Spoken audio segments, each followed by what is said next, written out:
पूरे कानपुर शहर में टिकट को लेकर मारामारी शुरू थी। लेकिन सबसे ज्यादा चर्चा में वार्ड नंबर 40 की सीट थी। वो इसलिए क्योंकि इस बार वहां की सीट महिला के लिए आरक्षित थी।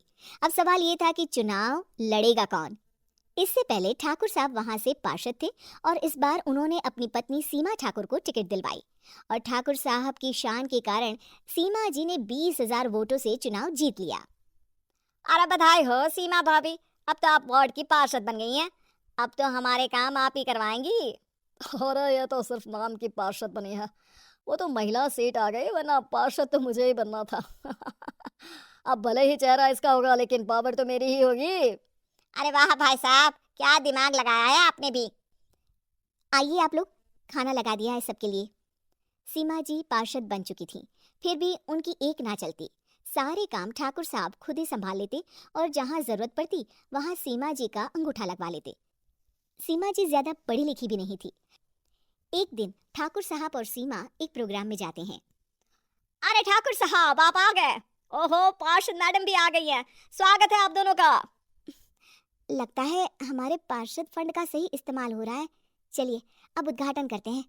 ये लीजिए ठाकुर साहब कैची, आप ही सबसे पहले प्रवेश कीजिए। सब लोग आगे निकल जाते हैं और सीमा जी पार्षद होने के बावजूद भी पीछे खड़ी रह जाती हैं। वो देखती हैं कि वेलकम बोर्ड पर उनका नाम है, लेकिन महिला होने के कारण कोई उनका सम्मान नहीं कर रहा। अगले दिन एक आदमी उनके घर आता है। अरे ठाकुर साहब नमस्कार। कल ना हम नोटिस किए कि हमारा घर तो अवैध है और नगर निगम वाले उसे तोड़ने आ रहे हैं। अरे कुछ कीजिए ना ठाकुर साहब।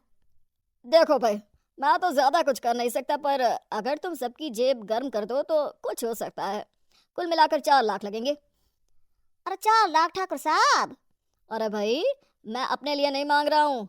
दरोगा है, इंजीनियर बाबू है, बड़े साहब है, सबको देना पड़ता है ना थोड़ा थोड़ा। बोलो है मंजूर? तभी वहां अचानक सीमा जी आ जाती हैं। अरे ये आप क्या कर रहे हैं? पहले इन्हीं लोगों से तो आपने वोट मांगे, अब इनसे ही पैसे ले रहे हो। अरे चुप रहो तुम, तुम्हारा काम है सिर्फ अंगूठा लगाना, तुम वही किया करो। मुझे दूसरे काम तुम मत सिखाओ, समझी? और तुम ना जाओ, अब पैसे लेकर आओ, वरना जेसीबी किसी भी वक्त आती होगी। सब कुछ ऐसे ही चलते रहता है। एक दिन सीमा जी और ठाकुर साहब को एक लोकल मीटिंग में बुलाया जाता है। वहां पर कई और अधिकारी लोग भी मौजूद रहते हैं। अब मैं चाहूंगा कि ठाकुर साहब हमारे बीच 2 शब्द कहें। मेरे प्यारे भाइयों और बहनों, आज मेरा सौभाग्य है कि मैं आप सबकी सेवा दिन रात कर पा रहा हूँ। आपने मेरी पत्नी को भारी मतों से जिताया है, इसलिए मैं आप सभी का शुक्रगुजार हूँ। मैं आप सबसे वादा करता हूँ कि हमेशा की तरह हमारे वार्ड में किसी को कोई तकलीफ नहीं आने दूंगा। सभी लोग तालियां बजाने लगते हैं। अब मैं माननीय पार्षद मैडम को स्टेज पे बुलाना चाहूंगा। अपने नाम को बुलाया सुनकर सीमा जी एकदम चौंक जाती हैं। उन्हें बिल्कुल उम्मीद नहीं थी कि इतनी बड़ी जगह उन्हें मंच पर बुलाया जाएगा। जैसे तैसे वो मंच पर चढ़ती हैं। ऊपर जाते ही सीमा जी को सारी पुरानी बातें याद आ जाती हैं कि किस तरह उनके पति उन्हें कभी भी आगे बढ़ने नहीं देते और उनके नाम से गलत काम करते हैं। वो बोलने लगती हैं, मैं आपके वार्ड की पार्षद सीमा हूँ। आप में से बहुत कम लोग ही मुझे जानते होंगे, क्योंकि इससे पहले मुझे कभी ऐसा मौका ही नहीं मिला।